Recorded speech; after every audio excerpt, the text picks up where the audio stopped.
What's up, YouTube? Gail, check this gadget. Today I'm going to talk about the iPhone 6s and all the new features, and then at the end I will give you my opinion on it. So let's get right into it. I'm going to start with the least, well, all the specs are important.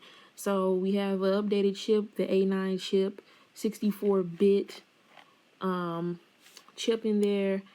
They say it's going to provide up to 70% CPU performance and up to 90% GPU performance. So GPU is graphics. So that's nice to know. They also updated the Touch ID. So that should be even quicker. Touch ID works fine for me on my 6, but it should work even better, even quicker, which is awesome. Of course, you know, same size phone, same form factor, as usual with the S models. That does not change, but we did get a lot of stuff changing with the interior in the software. One of the main things that Apple always does on these S lines is improve the camera in some type of way or add some type of camera features, and that's not a surprise. They did the same thing here. So finally, they have moved up the megapixel count to 12. For the last, I think, 4 years, it's been 8 megapixels. And Apple said they wanted to wait. They didn't want to move it up until they can still be able to provide the same amount of quality. So we now have 12 megapixel cameras. I'm assuming it's still going to have the f2 point something aperture that it has on the 6.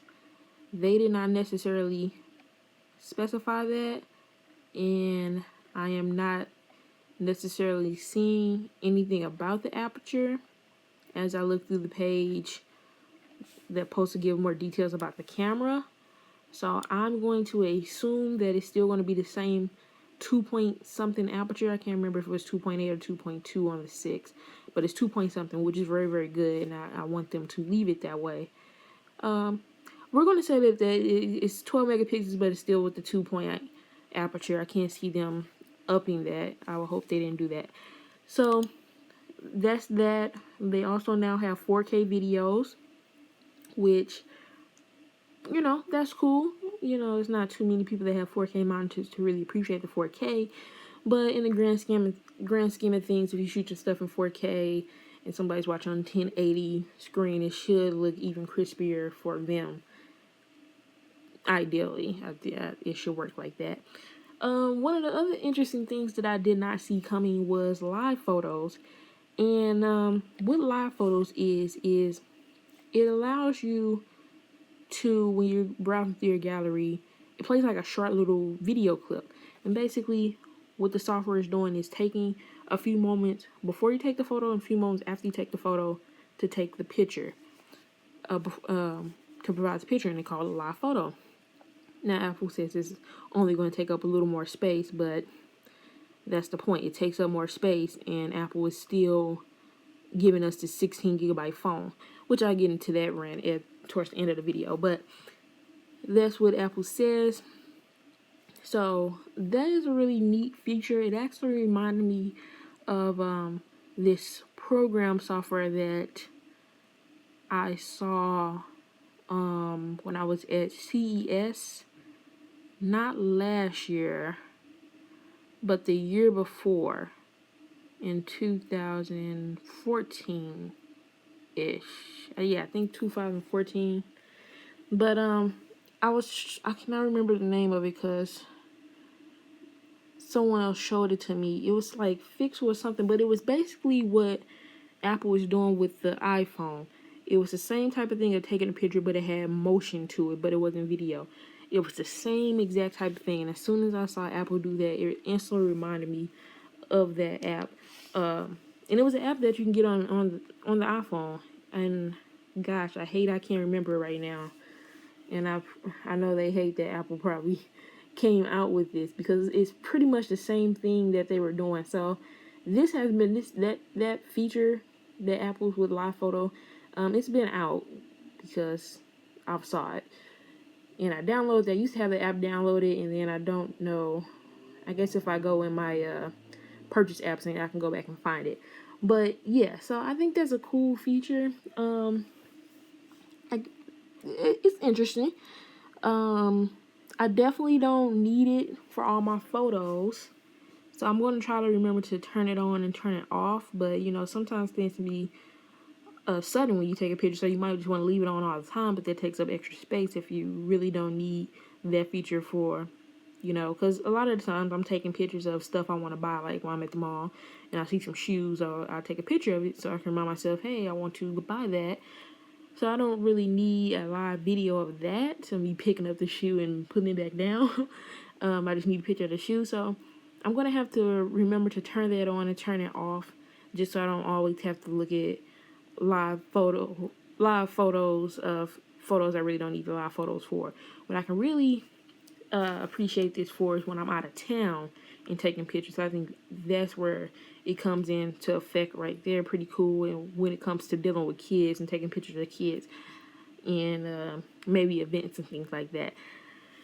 But for the most part of just daily taking pictures, I don't see you probably want to keep it on, because remember, it's going to take up additional space. I'm not sure how much I did hear from one that it might take up like double the space. I would hope not, but if that's the case, you definitely don't want to keep that feature on all the time, especially if you're getting a 16 gig model. So that was a cool, neat feature that I wasn't expecting per se. Let's see what else with the camera. That's it. Oh, the front FaceTime HD camera is now 5 megapixels, which is good. I cannot remember what the current count on the 6 was, because honestly, I never use my front facing camera. I'm not a selfie person.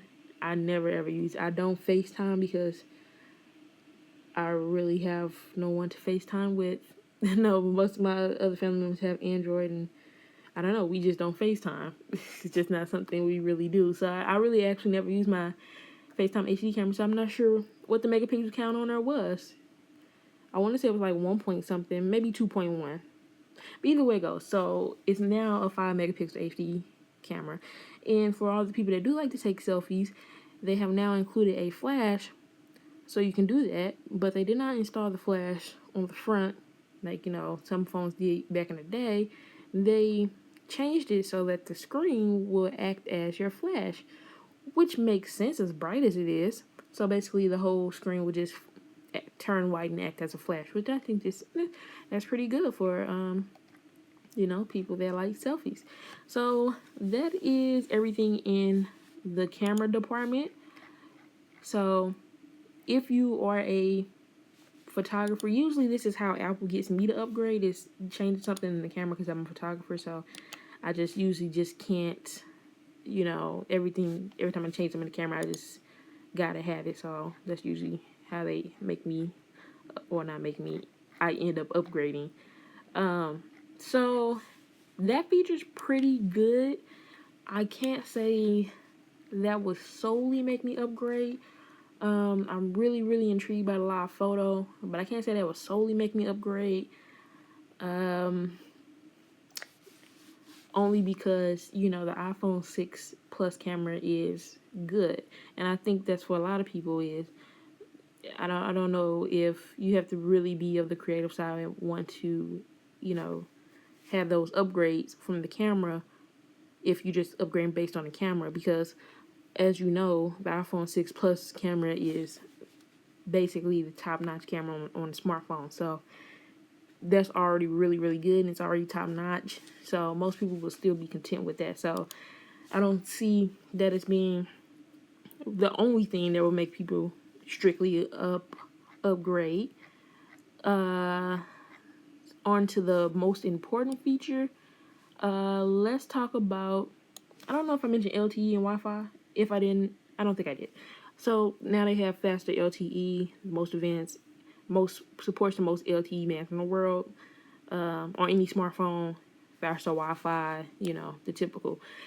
Let's get to 3D touch. What is they calling it, the next generation of multi-touch. So the 3D touch, think of that as basically Force Touch from the MacBook on the iPhone. So 3D touch is, I am impressed. I wrote a blog post on my website, checkthisgadget.info, yesterday, and in that example, I used two examples of the Mail app and the Notes app because that was instantly in my mind from Keynote, because I couldn't remember all what apps you used for. I knew the only third-party apps that was ready for was Instagram and Facebook. And well, first let me tell you what is 3D Touch. Okay, so 3D Touch is basically providing you shortcuts from the home screen, essentially. So, for example, you click on Facebook and you just hold it a little bit, and then it gives you the option to post a status, view your timeline, something like that. Just it's basically a way to do shortcuts, essentially. And on the blog post I said, this feature can be really helpful for people that use the apps that it's going to go over a lot. But if you don't use those apps that 3D Touch does, then it doesn't really matter. Because I mean, it's just taking off a few steps. It's making things quicker, more efficient, more simple for you by not having to do the extra step, which it's only saving like a millisecond of time, but after a while, all that adds up. And so I went actually back to the Apple's website to look more into detail of the 3D Touch, and I remembered all the other apps that you can use it for. So of course you can use for mail. That's the one I probably would definitely be using it a lot for. Whereas I don't check my mail on my phone that much anymore. When I do check it, it is a lot of times where I just want to peek, see what the message says, but I might not want to mark it red because I might want to remember to read it back when I get on my big computer when I get back to my laptop or something like that. So that feature right there is a big plus for me. They're also calling it introducing Peek and Pop. The Peek and Pop is like what the example of what they're showing on the Mail app of peeking and seeing things, and that's pretty much what Peek and Pop is. So we have 3D Touch, and Peek and Pop is within 3D Touch, if that makes it a little more simplified for you. So 3D Touch is, getting the haptic feedback of pushing down and then hold a little longer to go fully into the app. The Peek and Pop is what it's going to do on all the different apps, as far as like when you're in the mail, it popping up something, so you can read it, you can quickly go out of it, you can hold longer and go fully into it. It does this for the Mail app. If you're doing a text message and somebody sends you a website, you can just hold it and it'll Peek and Pop the website. That's without having to open Safari. That's big. You can do this within the gallery. If somebody text message sends you address, you can hold and get a peek at the location in Maps without fully opening the maps. And then the crazy thing about it, as soon as you let it goes right back to your text messages. That is awesome. And then the other thing is quick actions. So, like for example, which I had totally forgot about when I wrote my blog, but on the phone app, you can hold the phone app and you can have some context there. So basically, speed dial. Remember speed dial from back in the day? Speed dial, basically on your home screen is what that is. And you can do that for the camera. You can hold on the camera and it'll say take a selfie, record video, record slow motion, take photo. Same thing with the messages. You can have your favorites there so you can quickly get to it. When you hold down on your maps, you can easily get the directions home, search nearby, mark my location. So it really just makes things that you already do very, very simple. These things that you already do, and you can do all these steps in, a few seconds. It's not going to take you long at all, but just having Peek and Pop in the 3D Touch, it just makes life a little easier for you when it comes to dealing with your iPhone. And it takes off some milliseconds, and over time those milliseconds add up, and time is money, as they say. But I think this is a very, very interesting feature, and I cannot wait to use it. Now I will say this feature right here, this is a feature I think is worth the upgrade. Between this with the improvement in the camera and adding live photo, this that complete little package right there, I think is reason enough to upgrade. Honestly, I know this is big. Think of on the Mac how you have the little eye for the quick eye thing, and because I use it all the time when I'm browsing through pictures, I would just, or you can hit the space bar. Same thing. It's called Quick Look, I think, on a MacBook. You hit the space bar and it gives you a little preview. You can just scroll down, or you can click on the Excel file and click the space bar. It previews the file of what file that is, what's in there. I use that feature all the time on my Mac. I love that feature on my Mac. It's one of the reasons I love my Mac, and I wish Windows had that feature too, but that's one of my favorite features on Mac. I use it all the time, especially when I'm looking at my photos.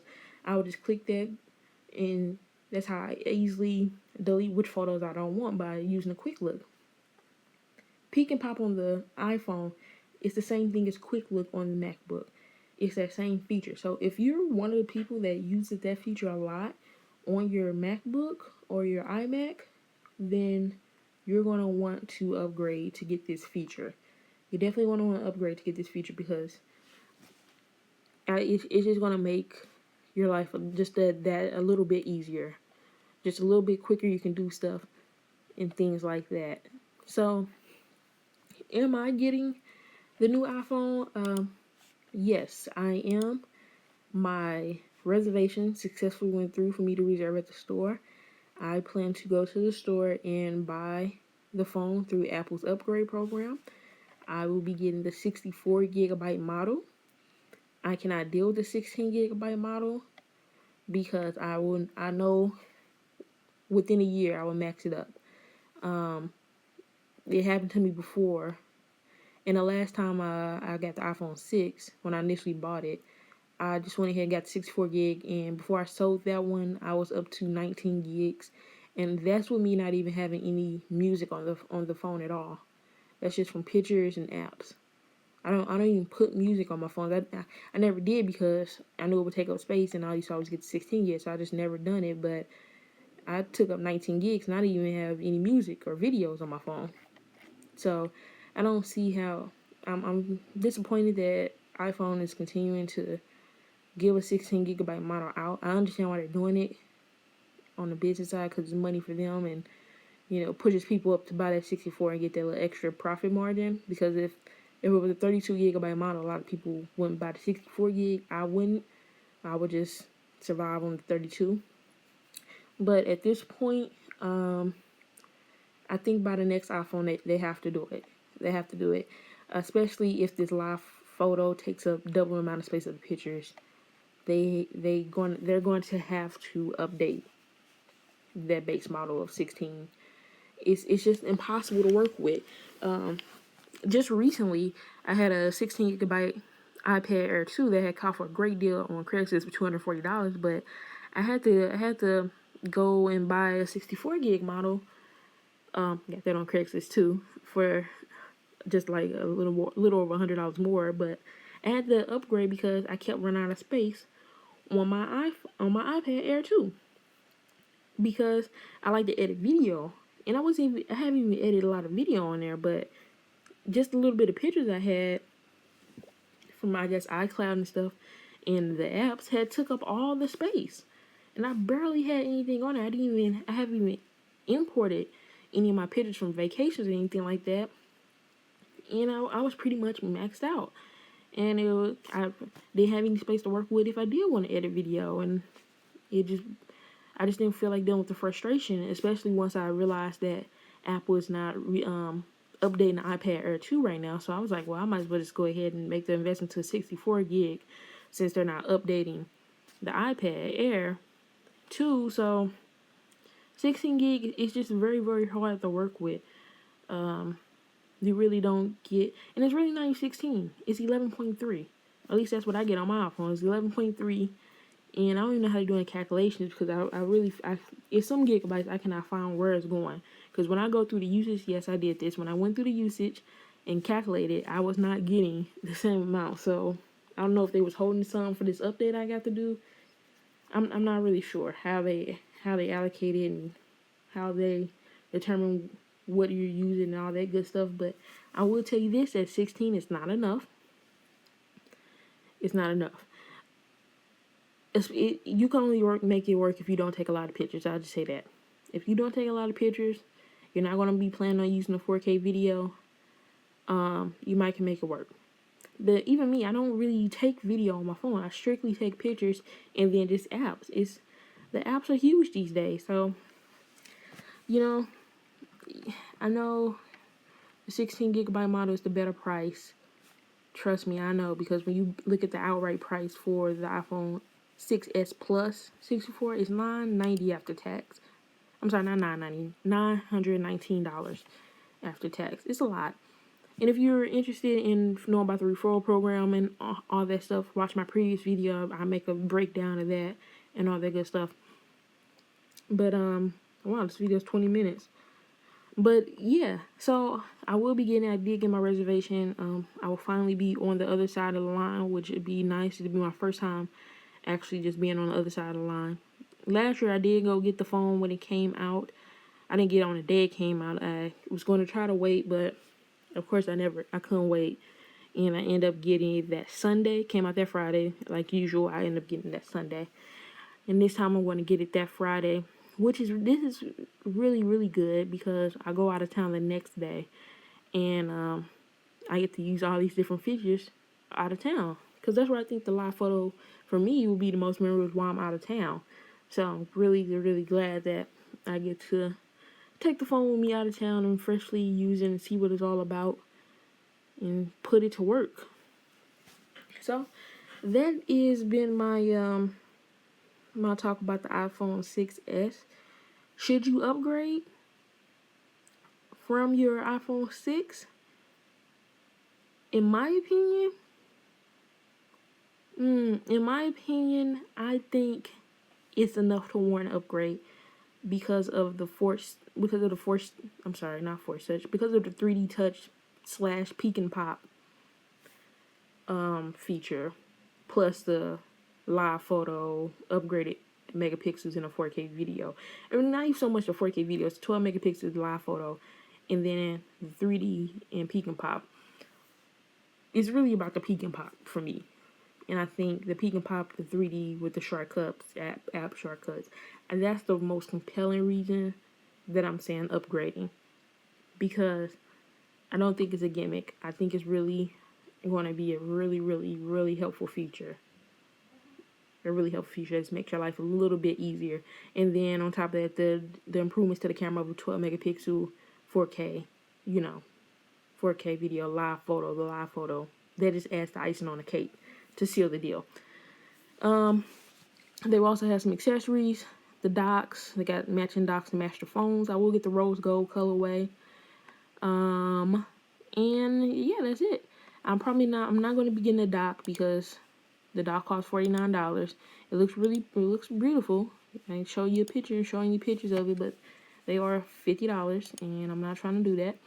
If you did not get a chance to order your phone last night, there is a 3 to 4 week wait right now. So you either got that option or you can go stand in line at retail. But if you're trying to order offline, there's a 3 to 4 week wait. And pretty much probably there's no chance you probably can get a reservation for in-store right now. I'm sure all stores are sold out of their in-store reservations.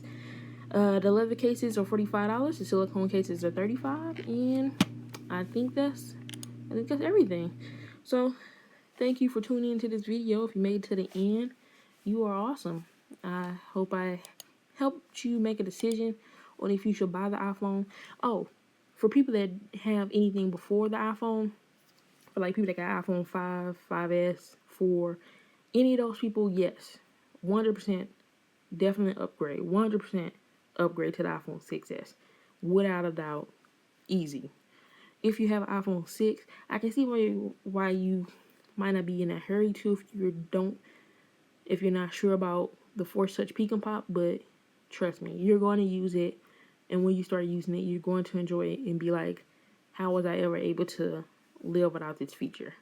So that's that, and I think the live photo is just icing on the cake for it. Icing on the cake. So I will be having the phone check off my unboxing. I definitely will have an unboxing. Till next time, guys. Later.